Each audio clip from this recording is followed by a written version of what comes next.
বাগুইআটির পর খাস কলকাতায় তৃণমূল নেতার বিরুদ্ধে আবার তোলা চাওয়ার অভিযোগ। ব্যবসা সংক্রান্ত মামলা নিষ্পত্তির আশ্বাস দিয়ে তোলা চাওয়ার অভিযোগ উঠেছে। ৬ লক্ষ টাকার বিনিময়ে মামলা নিষ্পত্তির আশ্বাস দেন রাজ্য যুব তৃণমূলের সম্পাদক তরুণ তিওয়ারি। ঠিক কি অভিযোগ উঠেছে, ব্যবসায়ী সচিন পাটিল তিনি কি অভিযোগ করছেন, কথা বলবো। আমাদের সঙ্গে রয়েছেন আমাদের প্রতিনিধি সৌমিত্র রায়। সৌমিত্র, 4 দিন পেরিয়ে গিয়েছে, এখনো অভিযুক্ত তৃণমূল কাউন্সিলর সমরেশ চক্রবর্তীকে পুলিশ ধরতে পারেনি। এক্ষেত্রে সচিন পাটিল ব্যবসায়ী, তার কি অভিযোগ তরুণ তিওয়ারির বিরুদ্ধে?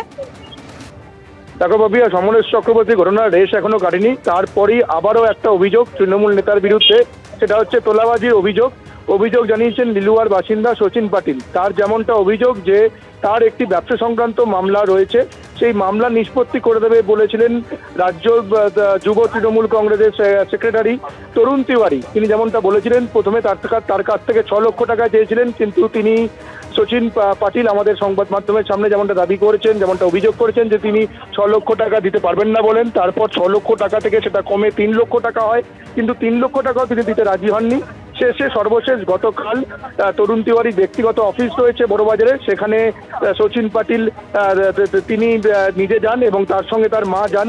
সচিন পাটিলের যেমনটা অভিযোগ করেছেন যে তার মাকে দীর্ঘক্ষণ তরুণ তিওয়ারি তার যে বড়বাজার অফিস রয়েছে সেখানে দীর্ঘক্ষণ অপেক্ষা করান এবং অকথ্য ভাষায় গালিগালাজ করান, এমনটা অভিযোগ করেছেন।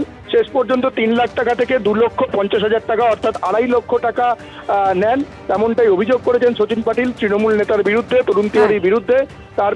তারপরও মামলা সংক্রান্ত কোনো কাগজ তিনি নিষ্পত্তি করতে তো পারেননি, কোনো রকম কাগজ তিনি দেখাতেও পারেননি। তারপর সচিন তিওয়ারি আজ কিছুক্ষণ আগে সন্ধ্যেবেলায় পোস্তা থানায় একটি লিখিত অভিযোগ দায়ের করেন তরুণ तिवारीর বিরুদ্ধে। कल हमको उधर बुलाया है, मेरे लड़के लोग को पैसा मांग रहा था कि पेपर निकाल के दे देगा, बड़ा बाजार थाना में जो केस चल रहा है उसका, उसी के लिए पैसा नहीं है बोलने पर बोला कि माँ को तुम्हारा इधर बैठा लो, हम पैसा नहीं देगा, तुम्हारे माँ को जाने नहीं देंगे।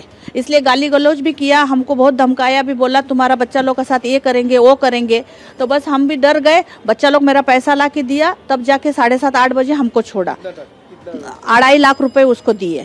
2.5 लाख रुपए हमारे पास था, 3 लाख रुपए मांग रहा था, लेकिन 2.5 लाख रुपए मेरे पास हुआ, उतना ही वो लिया। बोला मेरा कि काम कर देंगे, हम अभिषेक बनर्जी का साथ में है, उसका दाया हाथ है, हम एक दाया हाथ में आपका काम हो जाएगा, हम बड़ा बाजार थाना से आपको पेपर ला के दे देंगे, सब आपका केस ये कर देंगे, सब मेरा पॉकेट में है, हम सब कुछ कर सकता है। लेकिन कल हमको पैसा लेने के बाद कोई पेपर नहीं दिया, कुछ नहीं किया। বড় প্ল্যানিং করে এরা এসেছিল কি হ্যাঁ আমাকে ফাঁসাতে জন্য এরা চেষ্টা করছিল। আর সেকেন্ড কথাটা হচ্ছে কি আমি উপর মহলে আমার যা আছে আমি ওখানে ইন্টিমেট করে দিয়েছি সমস্ত জিনিসটা, এদের নিয়ে সমস্ত video recording, phone call recording এবং ওদের যা সিসিটিভি ক্যামেরা ফুটেজ আছে সমস্ত জিনিস আছে, ওদের লেখা কাগজ সব জিনিসটা আছে।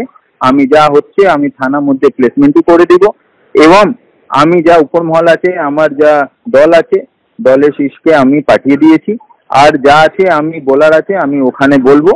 এটা একটা পার্টির নিজেরই দুষ্টিদ্বন্দ্বের মধ্যে আমাকে ফাঁসানোর চেষ্টা হচ্ছে, কেন কি আমার নামে কোনোদিন কোনো অভিযোগ উঠেনি। এটা নিয়ে একটা অভিযোগ আমার উপরে ফলস একটা কেস আমাকে ফাঁসাতে জন্য এরকম একটা পার্টির লোক কোনো জায়গা আমাকে ফাঁসাতে জন্য এটা চেষ্টা করছে।